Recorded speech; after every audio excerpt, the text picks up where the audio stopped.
आज के इस विश्लेषण में हम एक ऐसी कहानी की गहराई में उतरेंगे जिससे आप सब शायद पहले से वाकिफ हों। आइए वक्त में थोड़ा पीछे चलते हैं, प्राचीन बाबिल के उस घने अंधेरे दौर में जो आज का इराक है। हम हज़रत इब्राहिम अलैहिस्सलाम और नमरूद के उस महान टकराव को एक नए नज़रिए से समझेंगे जो सदियों से अदम्य साहस और आस्था का एक जीता जागता प्रतीक बना हुआ है। ये एक ऐसा दौर था जब एक बेहद क्रूर और घमंडी राजा नमरूद का खौफ हर तरफ हावी था। और उस खौफनाक दौर में एक ऐसी भविष्यवाणी गूंजी जिसने नमरूद की रातों की नींद लिटरली उड़ा के रख दी। नमरूद के एक सबसे माहिर नजूमा ने सितारों की चाल देखकर एक ऐसी बात कही थी, एक बच्चा पैदा होगा जो बुत परस्ती को जड़ से मिटा देगा और तुम्हारे इस पूरे साम्राज्य का अंत कर देगा। ये कोई मामूली जोशीली बात नहीं थी। देखिए, इसी एक जुमले ने इस पूरी कहानी का आधार तय कर दिया और बाबिल की हवाओं में खौफ का एक ऐसा जहर घोल दिया जिसकी कल्पना करना भी आज हमारे लिए मुश्किल है।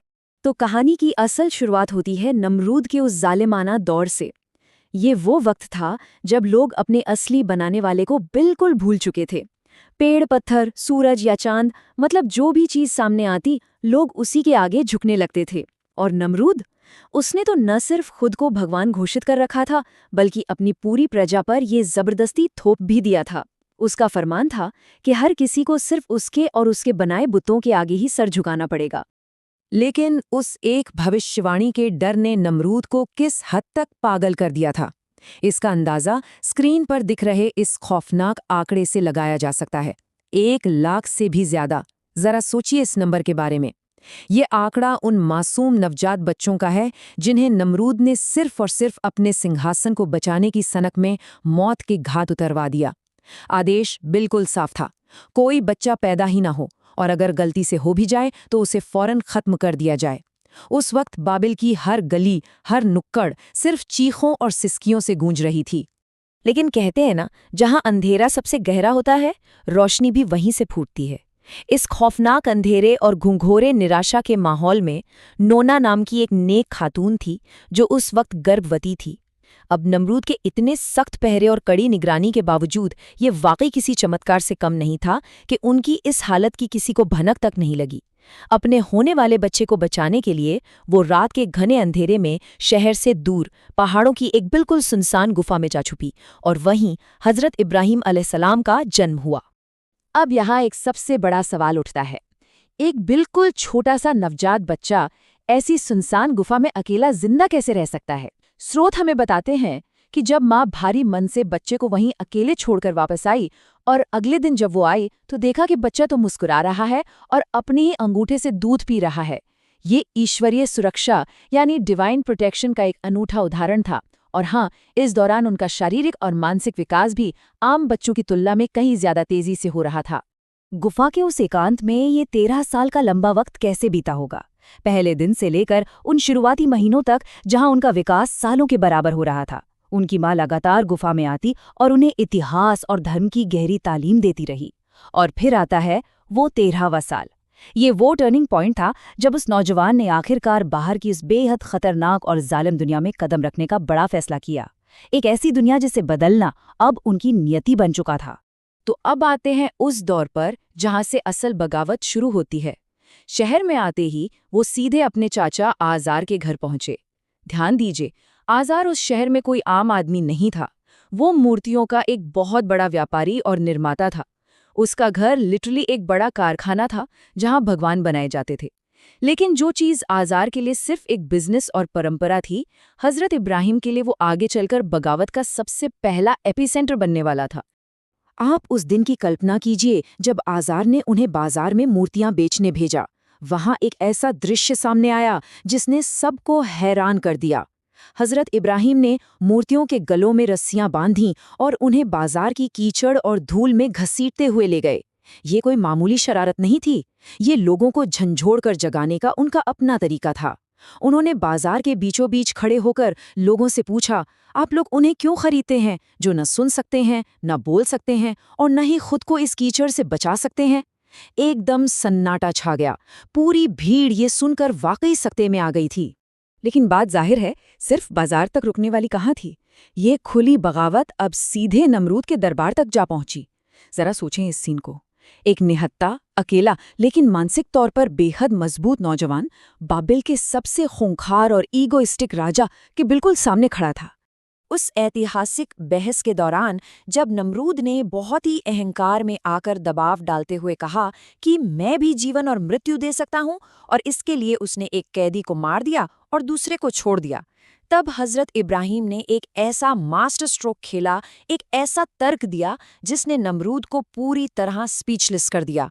उन्होंने कहा, मेरा रब सूरज को पूरब से निकालता है, अगर तुम सच में खुदा हो तो जरा इसे पश्चिम से निकाल कर दिखाओ। ये तर्क इतना सटीक और फ्लॉलेस था कि वो घमंड में डूबा हुआ राजा दरबार के बीचों बीच बिल्कुल निरुत्तर होकर रह गया। पर कहानी का क्लाइमैक्स तो अभी बाकी था। इस बहस के बाद एक बहुत ही शानदार और खतरनाक योजना पर अमल किया गया। एक त्योहार का दिन आया जब पूरा शहर एक मेले में गया हुआ था और शहर बिल्कुल खाली था। हजरत इब्राहिम चुपचाप उस मुख्य इबादतगाह में दाखिल हुए जहां तमाम मूर्तियों के सामने उनका खाना रखा था। उन्होंने बिना वक्त जाया किए एक कुल्हाड़ी उठाई और तमाम छोटी मूर्तियों को चकनाचूर कर दिया। और फिर यहाँ देखिए उनकी इंटेलिजेंस, उन्होंने वो कुल्हाड़ी सबसे बड़ी मूर्ति के कंधे पर रख दी और खामोशी से वहां से निकल गए। अब जब लोग मेले से वापस आए और अपने पावन स्थल पर ऐसी तबाही देखी तो हंगामा मच गया। हजरत इब्राहिम को फौरन बुलाया गया। उन्होंने बड़ी ही शांति और मासूमियत से उस सबसे बड़ी मूर्ति की तरफ इशारा किया और बोला, ये इसी ने किया होगा, देखो कुल्हाड़ी तो उसी के पास है। जब वहां मौजूद झुंझलाए हुए लोगों ने चिल्लाकर कहा कि अरे ये तो बोल भी नहीं सकता, ये कैसे करेगा, ठीक तभी हजरत इब्राहिम ने वो सीधा सवाल दाग दिया, जब ये बोल ही नहीं सकता, अपनी खुद की हिफाजत नहीं कर सकता, तो भला ये खुदा कैसे हो सकता है। इस एक सिंगल सवाल ने सालों के अंधविश्वास और अंधी तकलीद पर सबसे करारा वार किया था। इस भारी बेइज्जती से नमरूद बिल्कुल आग बबूला हो गया था। उसका ईगो पूरी तरह क्रश हो चुका था और उसने एक बेहद भयानक फरमान जारी किया। आदेश ये था कि इस गुस्ताख नौजवान को पूरे शहर के सामने जिंदा जला दिया जाए। शहर के हर शख्स ने मिलकर महीनों तक लकड़ियां जमा की और एक ऐसी विशाल आग तैयार की गई जिसकी लपटें लिटरली आसमान को छू रही थी। गर्मी और तपिश इतनी ज्यादा थी कि हवा में उड़ते हुए परिंदे भी जलकर गिर रहे थे। अब इस डरावनी मंजर के बीच इतिहास और स्रोतों में हमें एक बड़ा ही डीप और दिलचस्प किस्सा मिलता है। बताया जाता है कि उस वक्त एक ऐसी छिपकली थी जो अपनी छोटी सी सांसों से फूंक मार मार कर उस आग को और भड़काने की कोशिश कर रही थी, और वहीं दूसरी तरफ एक छोटा सा मेंढक था जो बार बार पानी में जाता और अपनी जीभ में पानी की बूंदें भरकर उस भारी आग को बुझाने की नाकाम कोशिश कर रहा था। ये छोटा सा उदाहरण हमें क्या बताता है? ये दिखाता है कि उस महासंग्राम में अस्तित्व के हर छोटे बड़े प्राणी ने अपना अपना पक्ष चुन लिया था। इस बात से फर्क नहीं पड़ता कि उनका योगदान कितना छोटा था।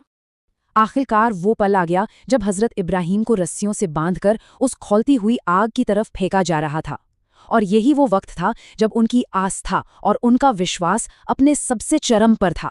यहाँ तक कि फरिश्तों के सरदार जिब्रील अलैहिस्सलाम ने भी वहां आकर उनसे पूछा कि क्या उन्हें कोई मदद चाहिए, लेकिन उन्होंने पूरी विनम्रता से इनकार कर दिया। उनका वो जवाब इतिहास में हमेशा के लिए अमर हो गया, मेरे लिए तो अल्लाह ही काफ़ी है और वही सबसे बेहतरीन मददगार है। ये दिखाता है कि उनका तवक्कुल, उनका पूरा भरोसा सिर्फ और सिर्फ इस पूरी कायनात को बनाने वाले पर था। और फिर वो हुआ जिसने पूरे बाबिल और खुद नमरूद के होश उड़ा दिए। एक ऐसा चमत्कार जिसे देखकर सब पत्थर हो गए। वो भयानक दहकती हुई आग अचानक से एक शांत और ठंडी हवा में बदल गई। ईश्वरीय आदेश ने आग की उस तपिश को पूरी तरह खत्म कर दिया था। हजरत इब्राहिम पूरे 3 दिन तक उस आग के बीच आराम से बैठे रहे, जो अब उनके लिए एक बेहद सुरक्षित और सुकून देने वाली जगह बन चुकी थी। नमरूद, उसके दरबारी और पूरी जनता ये हैरानगीज नज़ारा देखकर बस आंखें फाड़े देखते रह गए। अब यहाँ आकर आप सोचेंगे कि इतना बड़ा चमत्कार खुद अपनी आंखों से देखने के बाद तो किसी का भी दिल पिघल जाएगा, है ना? लेकिन नमरूद का अहंकार उसके सामने दीवार बनकर खड़ा रहा। सच्चाई को अपनाने के बजाय नमरूद ने डर के मारे फरमान निकाला कि इब्राहिम को शहर से निकाल दिया जाए। हजरत इब्राहिम ने भी ये समझ लिया था कि जिस जगह सच और लॉजिक की कोई कद्र न हो, वहां रुकना बिल्कुल बेकार है। इसलिए उन्होंने वो शहर हमेशा के लिए छोड़ने का बड़ा फैसला कर लिया। लेकिन जाते जाते भी नमरूद अपनी हरकतों से बाज नहीं आया। उसने हुक्म दिया कि इनका सारा कमाया हुआ माल और जानवर यहीं जब्त कर लिए जाएं। पर यहाँ हजरत इब्राहीम का जवाब किसी भी शार्प लॉयर को पीछे छोड़ दे। उन्होंने दरबार में कहा, ठीक है, अगर मेरी सारी कमाई तुम लेना चाहते हो तो मुझे मेरी वो उम्र और जवानी लौटा दो जो मैंने इस कमाई को इकट्ठा करने में खर्च की है। ये लीगल और लॉजिकल आर्ग्यूमेंट इतना सॉलिड था कि वहां मौजूद न्यायाधीश यानी काजी को भी मजबूरन उनके पक्ष में ही फैसला सुनाना पड़ा। और आखिरकार अपना पूरा माल लेकर वो अपनी पत्नी सारा और भतीजे लूट के साथ एक नए अनजाने सफर पर निकल पड़े। तो आज के इस सफर और इन तमाम ऐतिहासिक घटनाओं से हम क्या सीख निकाल सकते हैं? हमने देखा कि कैसे जब घोर अंधेरा था, जब उम्मीद की कोई किरण नहीं थी, तब भी उनका भरोसा बिल्कुल अडिग रहा। उन्होंने अंधी परंपराओं को सिर्फ गुस्से या भावनाओं से नहीं, बल्कि ठोस, क्लियर और लॉजिकल तर्कों के साथ तोड़ा। और याद रखिए, इन्हीं अकल्पनीय और मुश्किल परीक्षाओं से अकेले गुजरने के बाद ही उन्हें खलीलुल्लाह यानी अल्लाह का दोस्त होने का सबसे ऊंचा मुकाम हासिल हुआ। ये किस्सा सिर्फ एक पुरानी कहानी नहीं है, बल्कि आज के इस दौर में भी अकेले खड़े रहने और सच पर डटे रहने का एक परफेक्ट ब्लूप्रिंट है। इस पूरे विश्लेषण और चर्चा को समेटते हुए मैं आपके सामने एक बड़ा ही गहरा सवाल छोड़ना चाहता हूँ। आज के दौर में भी जब हमारे चारों तरफ चुनौतियां खड़ी होती हैं, जब परीक्षा अपने सबसे मुश्किल दौर में होती है, तब हमारी सच्ची निर्भरता, हमारा ट्रू रिलायंस आखिर कहाँ होना चाहिए? आज की इस चर्चा में मेरी तरफ से बस इतना ही। मुझे उम्मीद है कि इन ऐतिहासिक पन्नों ने आपको जरूर कुछ नया सोचने और समझने का मौका दिया होगा। मैं मिलूंगा आपसे जल्दी ही एक नए विषय और ऐसी ही एक नए विश्लेषण के साथ।